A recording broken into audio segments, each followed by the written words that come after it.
Queridos, vamos abrir a palavra do nosso Senhor na carta de Paulo aos Efésios, seguindo então a sequência das nossas exposições nesta carta. Efésios capítulo 2, os versículos de 11 a 22. Efésios capítulo 2, os versículos de 11 a 22. Pedir às nossas crianças para fazer os seus desenhos. Então hoje o pedido nosso é para que vocês, crianças, desenham a família de vocês.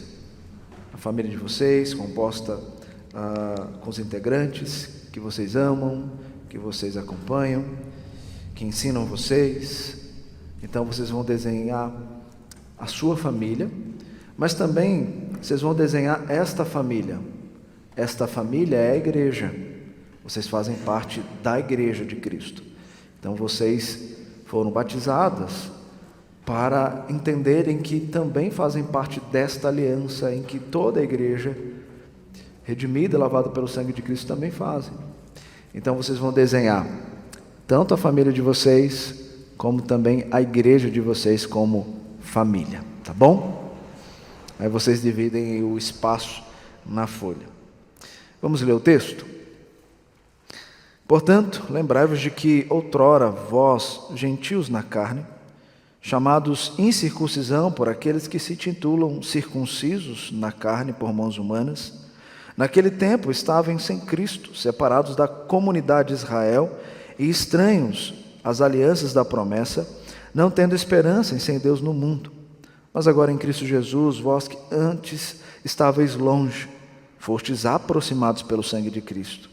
Porque Ele é a nossa paz, o qual de ambos fez um, e tendo derribado a parede da separação que estava no meio, a inimizade, aboliu na sua carne a lei dos mandamentos na forma de ordenanças, para que dos dois criasse em si mesmo um novo homem, fazendo a paz, e reconciliasse ambos em um só corpo com Deus, por intermédio da cruz, destruindo por ela a inimizade.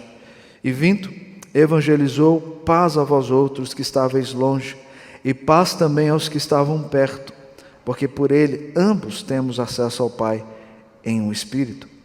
Assim, já não sois estrangeiros e peregrinos, mas concidadãos dos santos, e sois da família de Deus, edificados sobre o fundamento dos apóstolos e profetas, sendo ele mesmo, Cristo Jesus, a pedra angular, no qual todo edifício bem ajustado cresce para santuário dedicado ao Senhor, no qual também vós, juntamente, estáis sendo edificados para a habitação de Deus no Espírito.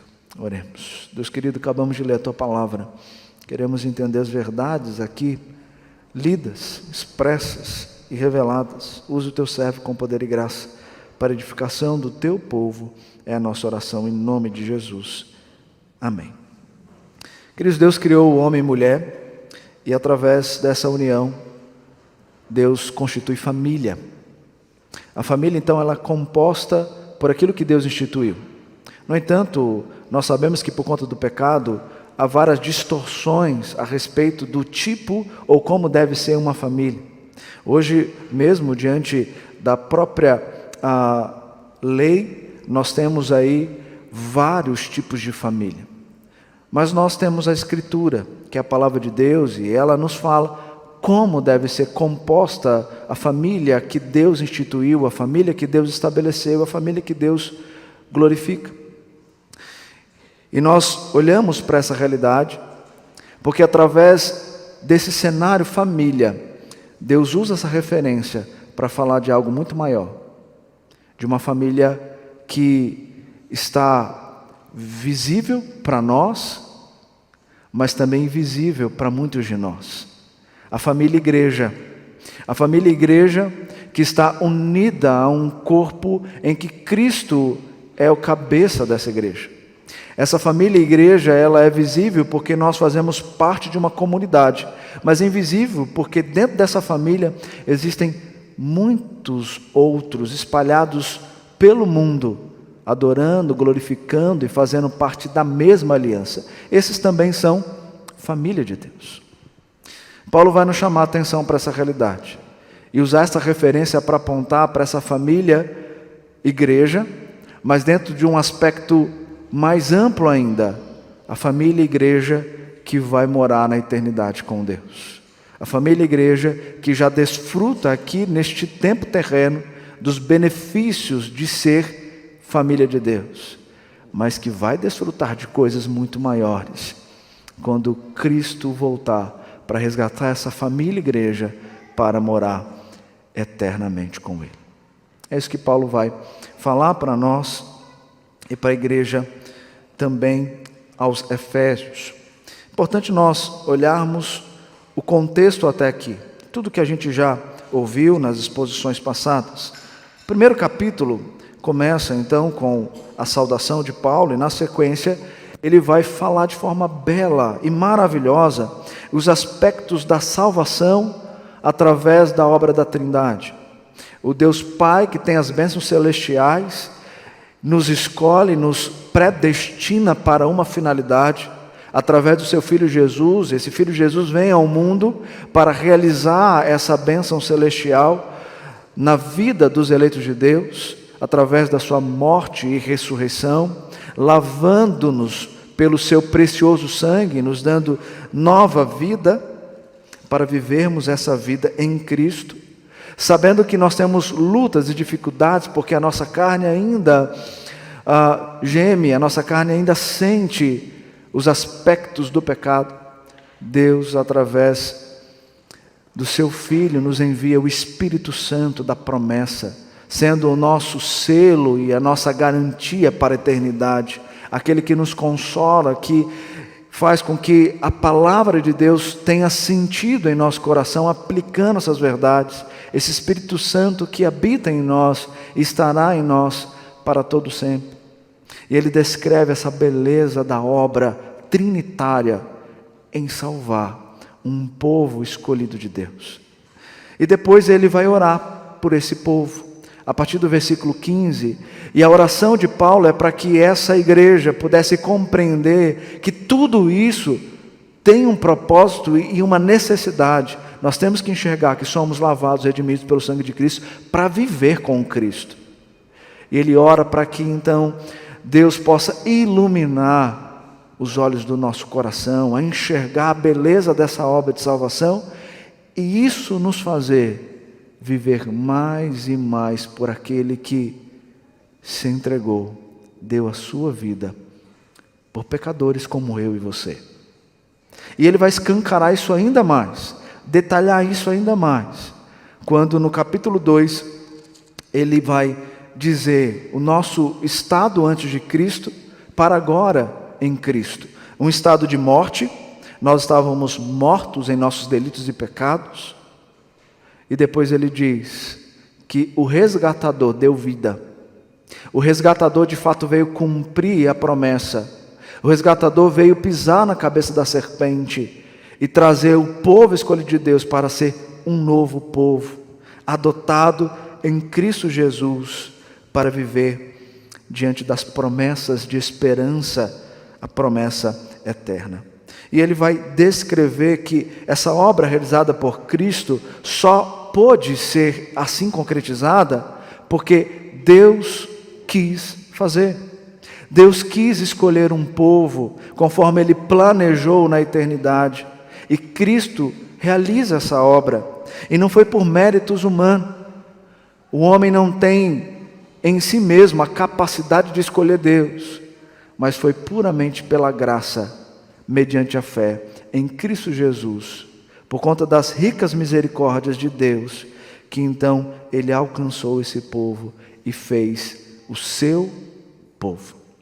E agora os versículos de 11 a 22, ele vai ampliar mais ainda, agora levando para a realidade de quem ele escreve, para os judeus e gentios, para o povo que estava em Éfeso, para os romanos, que antes eram vistos como um povo que não deveriam fazer parte com os judeus das promessas de Deus, mas agora algo pode fazer com que eles, judeus e gentios, possam viver não mais numa inimizade, mas se unir dentro de um propósito de família para vivermos aquilo que Deus estabelece como princípios e parâmetros para um povo que Ele escolhe, salva e leva para a eternidade com Ele. Então é disso que Paulo vai descrever e vai falar aqui para nós, ampliando um pouco mais de tudo aquilo que ele trouxe até aqui. E esse texto, então, ele se divide em 3 partes. Os versículos de 11 a 12, o estado em que se encontravam os gentios, aqueles que não eram judeus. Depois, dos versículos 13 a 18, ele vai novamente trazer a eles a realidade daquele que veio abolir a inimizade, quebrar as barreiras que existiam entre os judeus, o povo da antiga aliança, e os gentios que agora são chamados para viver também a nova aliança juntamente com os judeus. E depois, os versículos de 19 a 22, apontando que dentro dessa união agora, entre judeus e gentios, Deus faz na vida desses um santuário para a habitação de Deus no Espírito. Nós vamos ver então essa beleza da obra de Deus e enxergar em nós que nós somos os gentios chamados para fazer parte da família de Deus. Nós somos santuários do Deus Altíssimo. Em primeiro lugar, quem eram os gentios e como eles viviam? Versículo 11 e 12 nos diz: portanto, lembrai-vos de que outrora vós gentios na carne, chamados incircuncisão por aqueles que se titulam circuncisos na carne, por mãos humanas, naquele tempo estavam sem Cristo, separados da comunidade de Israel e estranhos às alianças da promessa, não tendo esperança e sem Deus no mundo. Paulo leva eles a trazer à memória a realidade que eles tinham antes de Cristo. Lembrai-vos de que Paulo então está chamando os efésios, os gentios, os convertidos, para olharem para o passado, a condição em que estavam quando eles foram resgatados, como eles viviam quando eles foram chamados, como eles tinham a caminhada deles sem esperança e sem propósito, porque não enxergavam o Deus da esperança e não enxergavam um propósito naquele que estabelece o caminho de vida e de propósito. A Escritura, então, nos chama, muitas das vezes, queridos, a olharmos também para essa realidade do passado. Não um passado que nos condena, porque o passado que tínhamos em pecado, isso já foi resolvido na própria cruz de Cristo. Já não há condenação para aqueles que estão em Cristo Jesus. Olhar para o passado para enxergar as cicatrizes que Cristo já deu através da sua cruz. Para enxergar que quando éramos inimigos de Deus, Ele foi lá e nos trouxe não somente para sermos amigos, mas também para sermos adotados como filhos de Deus.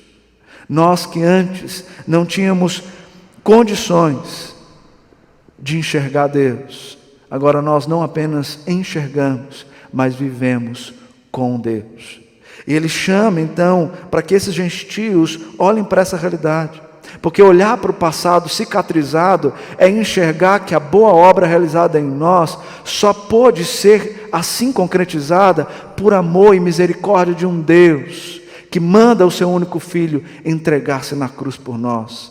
E enxergar isso é de fato entender que nós dependemos todos os momentos da nossa vida daquele que fez essa obra e deu esperança a mim e a você, para que nós possamos nos despir do nosso orgulho, do desejo de ser o próprio Deus de nós mesmos, para enxergar que quando assim nós vivemos, nós abandonamos ou negamos aquele que continuamente está conosco, fazendo a sua obra e revelando a sua vontade por meio da sua palavra. Nós precisamos olhar para o nosso passado,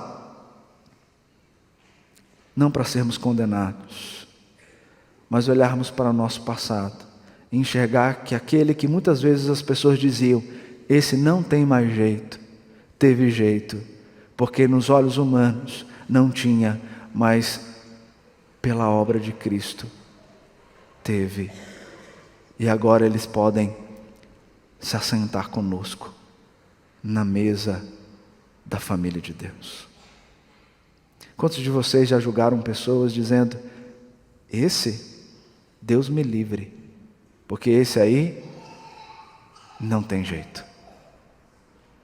E teve jeito. Não porque você quis que tivesse jeito, mas teve jeito porque a cruz de Cristo já tinha estabelecido o tempo, a hora, para que o sangue do Cordeiro fosse derramado na vida desses. Olhe para o seu passado. Quem você era antes de Cristo, o que você fazia sem Cristo, quem você é agora em Cristo. Enxergar essa realidade faz com que eu e você venhamos a desejar cada vez mais negar as nossas vontades para carregar a cruz daquele que aliviou essa cruz, nos dando propósito e vida. E é isso que Paulo está chamando a atenção dos gentios, mostrando que eles viviam alienados antes de Cristo, mas agora não mais. Viviam separados da comunidade de Israel. Enquanto Israel esperava o Messias, os gentios não aguardavam, nem sequer sabiam algo sobre ele. Inclusive, o termo separado traz uma ideia de que eles não tinham condições nenhuma de enxergar, ou viver, ou entender, ou saber que de fato Deus era Deus, o Deus de Israel era o Deus da salvação, o Deus do resgate.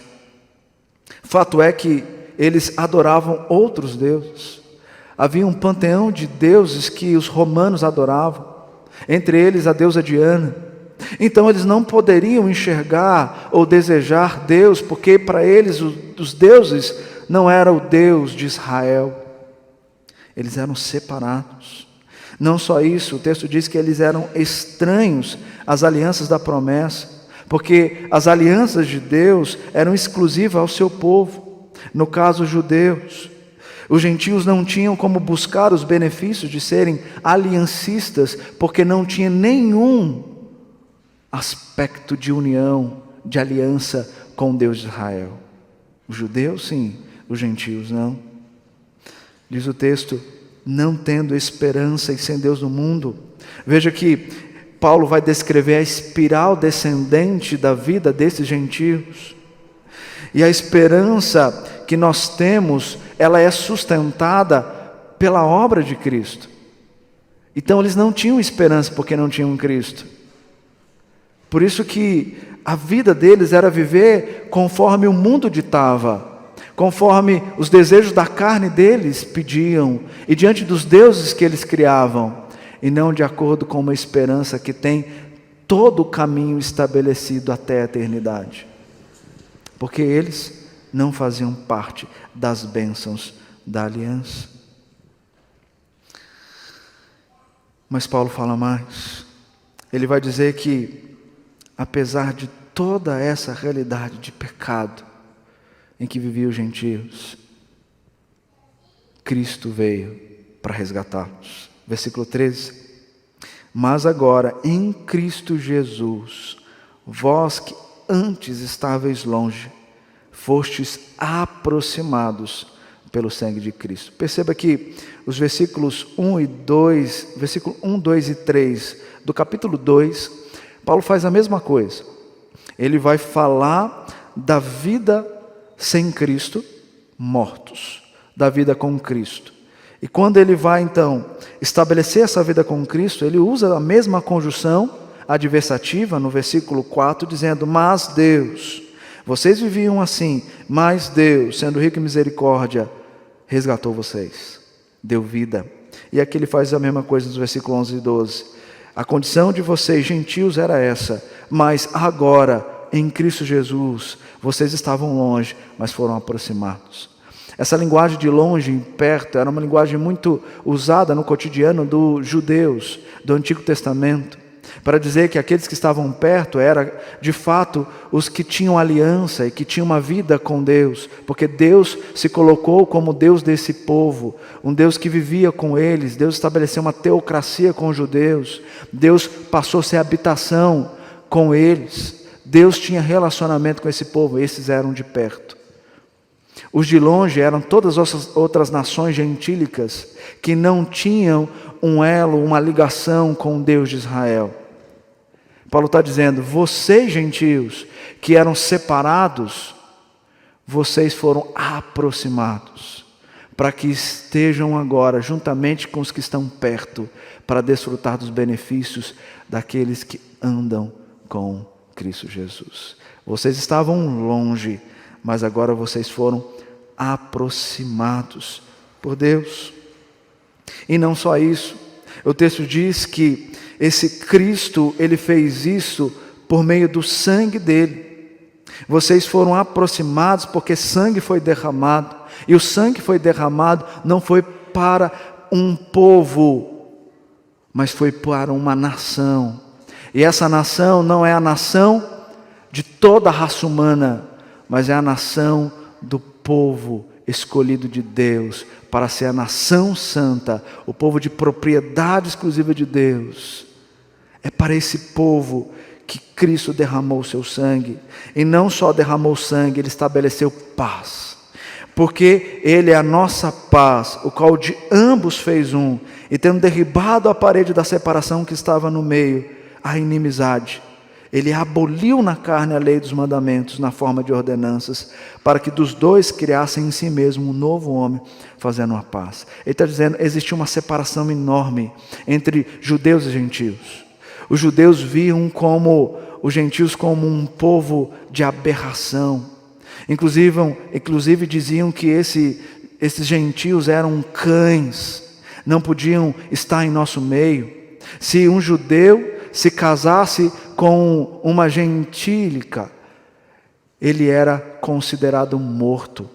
Se um judeu, inclusive, entrasse na casa de um gentio, ele era considerado impuro e não poderia fazer parte dos cultos prestados a Deus. Era dessa forma que eles viviam e que a lei separava-os. Mas agora eles foram aproximados e para isso Deus aboliu a lei, no sentido dos sacrifícios, das festas, da circuncisão, dizendo que a circuncisão que era um sinal, um marco para dizer que agora, ao 8º dia, a criança fazia parte desse povo de Israel. Deus, em Cristo, Ele faz uma nova circuncisão, não mais feito por mãos humanas, agora a circuncisão no coração. Essa circuncisão no coração é feita na vida dos gentios. Eles não precisam mais viver os ritos das leis cerimoniais. Cristo veio trazer um novo marco, e nesse novo marco Ele vai abolir aquilo que separava judeu e gentio, para aproximá-los. Não porque eles desejavam essa aproximação, porque eles se odiavam, mas porque Deus queria aplacar o ódio, a inimizade, para estabelecer vínculo familiar para a eternidade. Deus fez isso com vocês. A nossa circuncisão foi no nosso coração. Paulo vai falar isso em Colossenses. A nossa circuncisão foi no coração. E isso porque o Cristo da promessa derramou o seu sangue para aproximar eu e vocês. Culturas diferentes, perspectivas diferentes, ideais diferentes. Mas apesar de tudo isso, nós somos um dentro de um propósito maior, que é vivermos a nossa unidade, sendo família, irmãos e irmãs, para o Pai, Deus, o nosso Pai, não apenas para esse mundo terreno, mas para a eternidade. Por isso que, queridos, a igreja sofre, quando dentro da igreja, pessoas são inimigas umas das outras. Por isso que a igreja sofre quando você não quer conversar com um irmão, porque você não gosta dele. Por isso que a igreja sofre quando você se aparta daqueles que são chamados também filhos de Deus.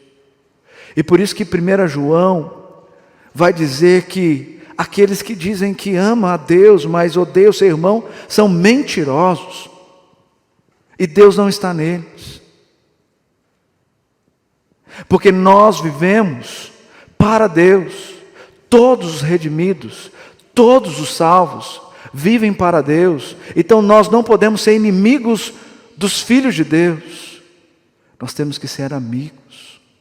Então quando há maledicência entre os irmãos, isso precisa ser resolvido o quanto antes.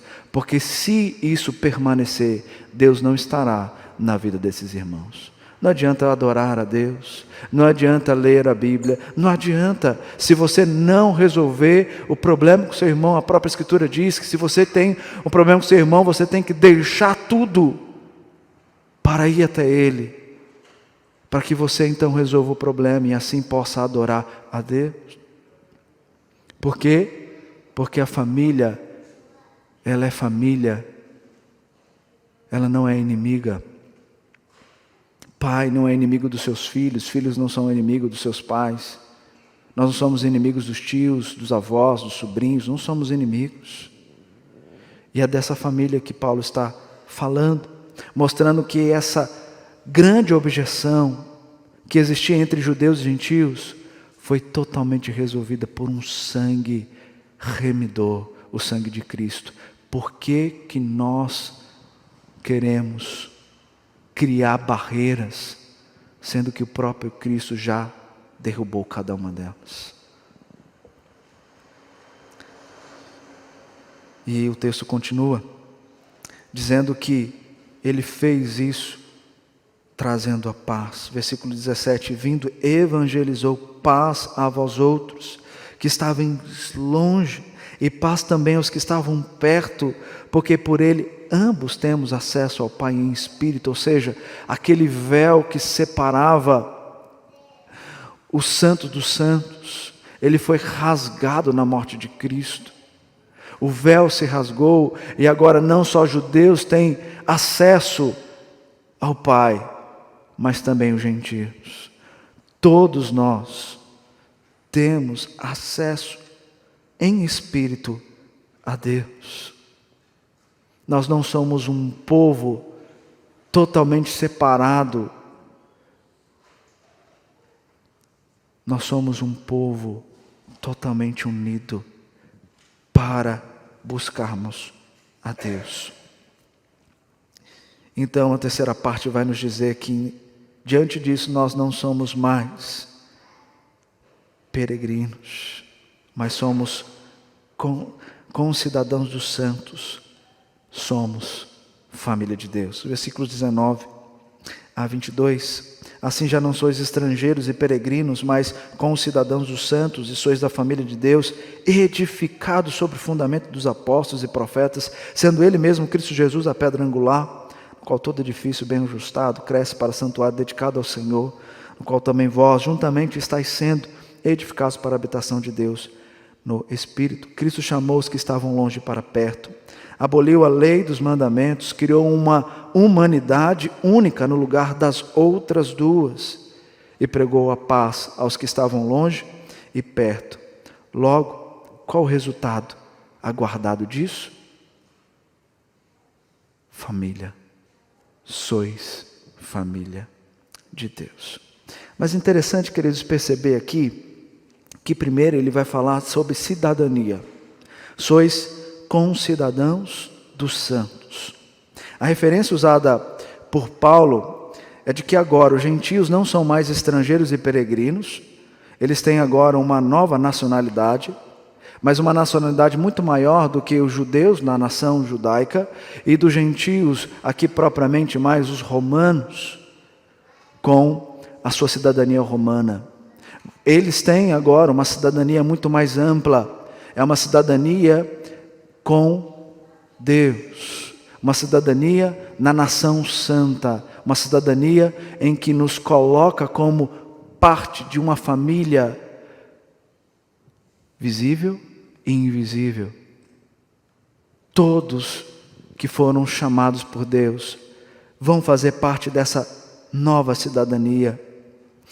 dessa vida que agora não é mais vivida sem esperança e sem propósito, mas de esperança e propósito, em que a família ajuda uns aos outros.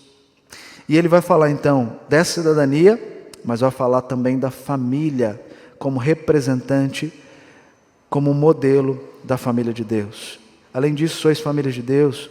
Aqui no capítulo 1, versículo 5, quando Paulo vai descrever então a obra do Espírito Santo na salvação, ele vai dizer que em Cristo nós fomos adotados.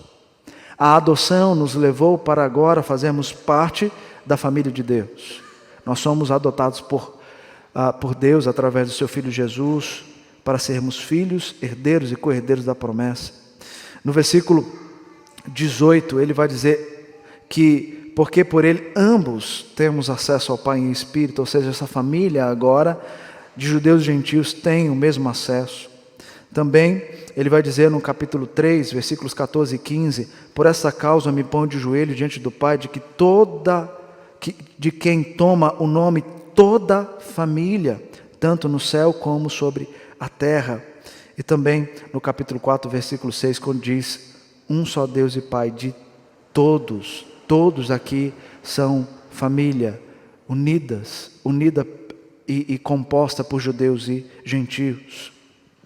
Então ele vai falar que essa família, ela é composta por pai, irmãos e irmãs. E a ênfase maior do texto é dentro dessa perspectiva do relacionamento entre irmãos e irmãs, judeus e gentios, diante da sociedade e diante de Deus Pai. Nós sabemos que para uma boa estrutura na sociedade, nós precisamos ter famílias bem constituídas, pois elas são a base constituinte e estruturante de qualquer sociedade. Famílias fortes, estruturadas, com Deus, vão fazer com que a sociedade seja uma sociedade melhor. Então ele fala de cidadania, ele fala de família, mas agora ele vai falar também do templo. Os versículos 20 a 22, ele vai falar que somos edificados, casa espiritual de Deus. Paulo então ele vai comparar essa nova humanidade com um templo, que significa a habitação de Deus. Quando nós olhamos ao longo das Escrituras, nós vemos que Deus sempre buscou habitar com o seu povo. Em Gênesis, Deus habitava com o povo. Depois em Êxodo nós temos Deus decidindo morar com o seu povo, habitando no tabernáculo. Mas nós sabemos que por conta do pecado do povo, Deus então vai sair com a sua glória do tabernáculo. Mas depois Deus vai instituir o templo. E Deus estabelece o templo e desce com a sua glória, habitando no meio do povo. Mas nós sabemos que também por conta do pecado do povo, Deus vai sair com a sua glória do templo.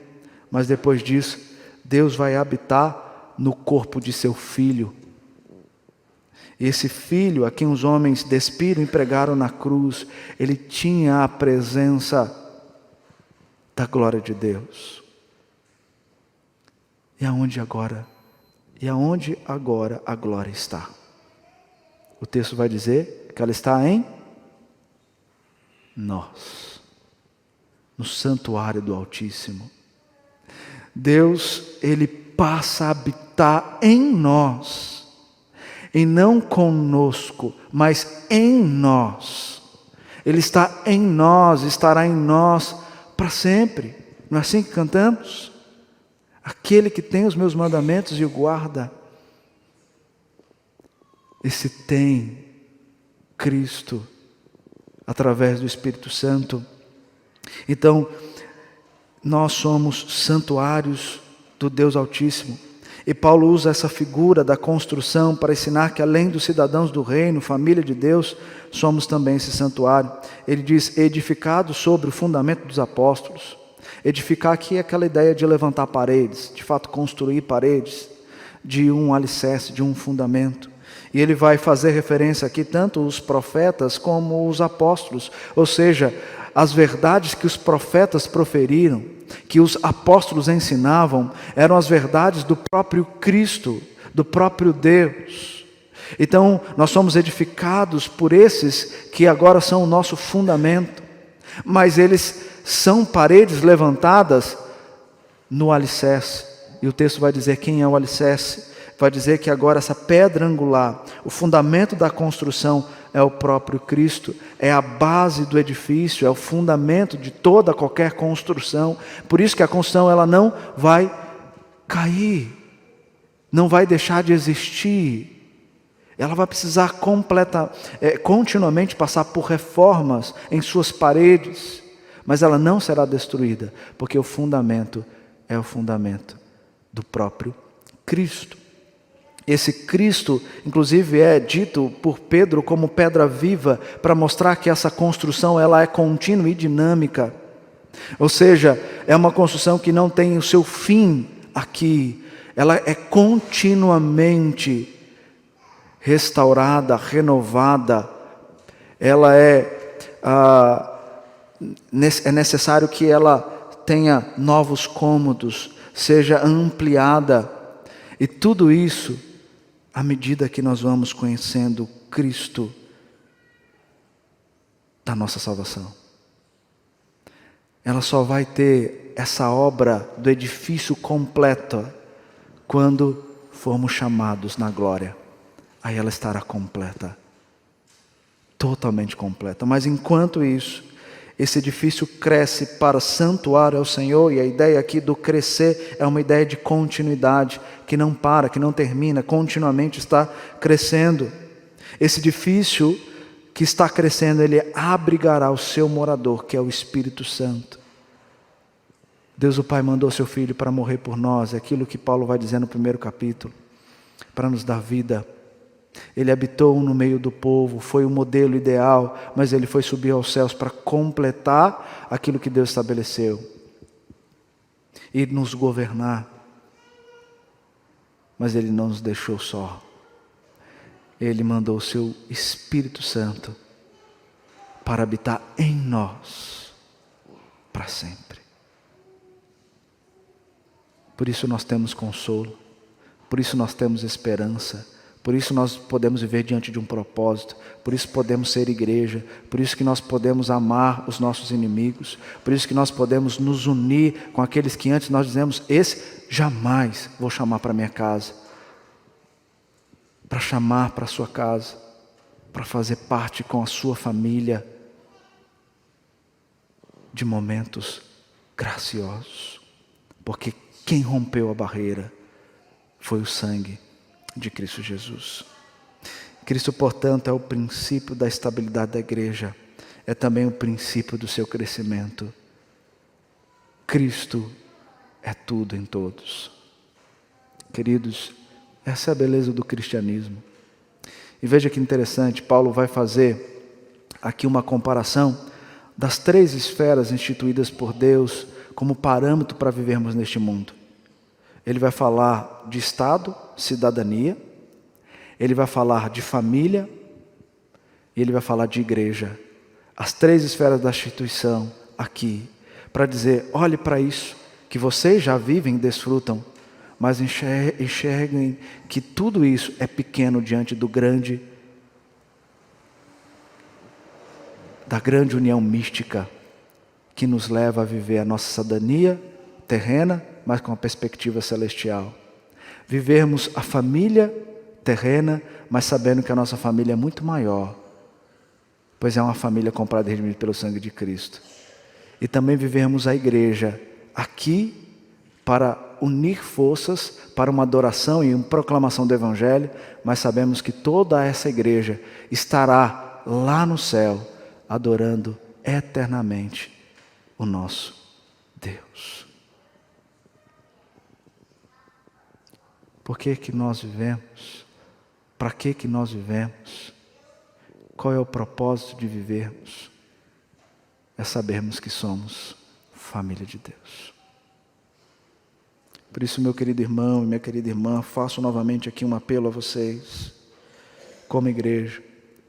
Se a nossa igreja não viver unida como uma família, ela não vai crescer, ela não vai prosperar, ela não vai cumprir propósito. Porque quando há desavença, há maledicência, há facções, dissensões. Outra coisa reina: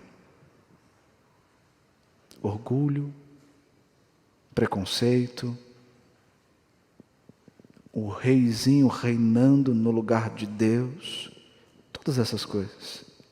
Mas quando isso se inverte, Deus passa a ser o centro, e a igreja em adoração busca a unidade, amando quem quer que seja, porque todos foram redimidos pelo sangue de Cristo. Nós vamos viver propósito e cumprir aquilo que Deus estabeleceu como igreja. Nós vamos fazer diferença neste mundo. Você está disposto, você está disposta a enxergar o seu irmão de frente e não apenas de costas? Você está disposto ou disposta a abrir a porta da sua casa para que seu irmão entre e ali congregue com você? Ou só visualizá-lo aqui e dizer, ok, ele também faz parte aí como membro da mesma igreja que eu, mas ele lá e eu aqui? Porque se é assim que nós buscamos viver, eu não conheço esse cristianismo. Mas se de fato nós vivemos a unidade, amando mesmo os nossos irmãos, eu conheço o Cristo que se revela por meio dessa palavra. E não só lá, mas aqui, e habita em mim. E me ajuda a de fato viver o propósito de Deus. Oremos para que Deus nos ajude a ser a sua igreja, a grande família, almejando a maior família, que é a completude da obra dele na eternidade. Quando nós vamos ver várias nações unidas, adorando o único verdadeiro Deus na nação santa. Amém? Muito obrigado por nos acompanhar até o final desse vídeo. Para receber mais reflexões e ficar por dentro dos próximos conteúdos, te convidamos a seguir as nossas redes sociais que estão na descrição. Alguns vídeos aparecerão na tela, caso queira continuar nos assistindo. Abraço e até a próxima!